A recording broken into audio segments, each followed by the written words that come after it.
This next one is quite an unpopular one. Many people find it controversial and difficult to wrap their head around. This is the idea that every single human being on the planet is completely 100% responsible for their own thoughts, feelings, behaviors, and actions.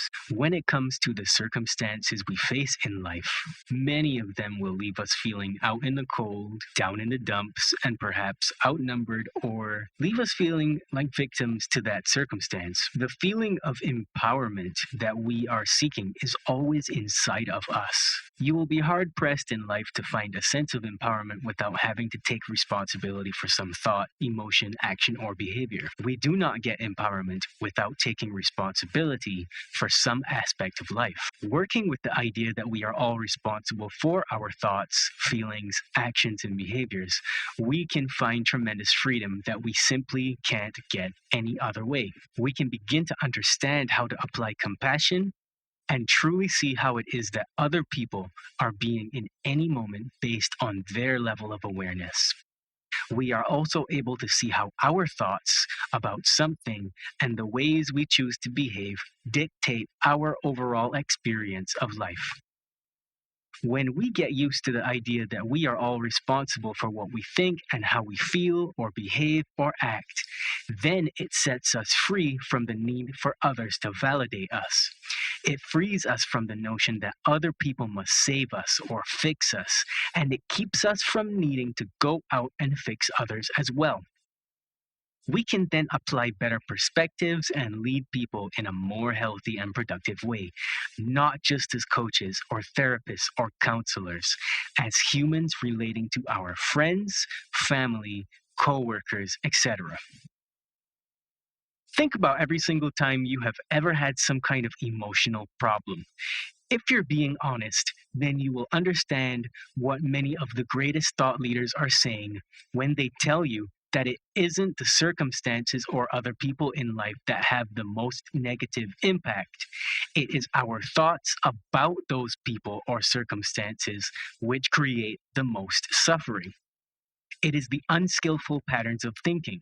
So when we are able to take more responsibility for what we are thinking and doing, then we will discover that we become better for ourselves and other people.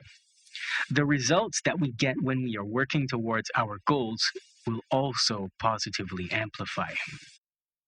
And here's another idea that I'm going to present to you to work with, and I'm going to do it by way of a question. Here it is. Do you know where your thoughts come from? I certainly do not know where they come from, and I can estimate that perhaps you are not certain where they're generated from either. What I can say is that we have brains, which are like signaling stations for what we call the mind. Now, very simply, the mind is a collection of sounds, images, colors, textures, smells, tastes, and other sensory perceptions, plus our belief systems. It is how we process our information. So the next idea is that we cannot control where our thoughts come from. What we can control is how we choose to respond to them and behave.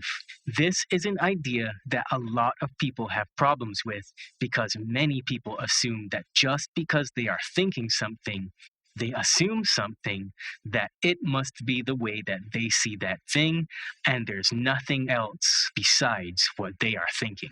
This idea that we can only control how we respond is designed to help us properly process and challenge the thoughts that we face daily. It allows us to better see how the quality of our thinking affects the quality of our experience in life. It is only when a person is willing to understand this principle that they can go about taking responsibility for their thoughts, feelings, actions, and behaviors. We alone cannot make someone else change. Once we learn to manage our thoughts and impulses, the ability to do so grows. It's like working out. The more you do, the stronger you get. And if the idea that we can only control how we respond to the thoughts and emotions is true, then we can also say that every single one of us, regardless of circumstance, has the ability to choose a new set of habits, thought patterns, and behaviors. Now, many people operate from the idea that just because something occurred in the past, that the future will hold more of that thing. Just because someone behaves in a particular way, it doesn't mean that they have to stay the same. Whether they do or not is solely their decision. And it definitely does not mean that they will stay the same unless they are somehow getting something out of their current ways of being. Things will happen in life that we perceive as horrible, and while they might be really devastating, it is our choice as to whether we allow these things to define us or destroy us, or not.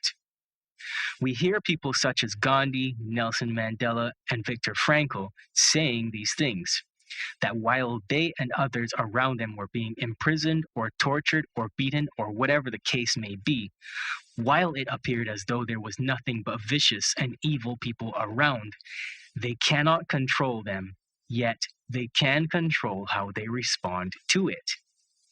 They chose to use the experiences and circumstances as moments of learning and growth rather than let the events completely annihilate them. All of us can do this. All of us have the innate ability to choose new thoughts, new behaviors, and new habits at any time. Now, I'm saying this as compassionately as possible. It is easy to get trapped in a victim mindset and look outside of ourselves for some solution, or perhaps someone else can save us. It is easy to look at what happened to us as a personal attack, as though life is purposely trying to keep us down. The challenge is cultivating a healthy attitude and then continuing to maintain that attitude throughout the experiences of our lives. Many of us just don't know how. We are taught so many useless ideologies in school, when what they really need to teach us are these ideas which will help us to overcome and understand any event in life, leaving us feeling empowered to learn whatever skill we want in life and be whoever we want in life. So this brings me to the end of the ideas from which CBT operates on. And I have left out a few presuppositions and ideas because what I'm going to do is I'm going to discuss them in better context in the next few videos. So thanks for listening, and I will see you in the next series of videos. Please remember to visit decisiontobefree.com. And if you're in need of personal one-on-one coaching, perhaps you would like to learn the mechanics of CBT or neuro-linguistic programming, or perhaps you would like to learn more about life coaching, whatever it is that you need, just head to decisiontobefree.com. And on the first page, you will see an area where it says book now. I also want to draw attention to the fact that I have two very short books up. One is called The Truth About Mind Power, and the other is called I Affirm, I Become. And they are very good companions to take with you to remind you the things which we already know about how our minds work and how we can bypass some of the default operations of the mind and have a better experience and employ better strategies for dealing with life.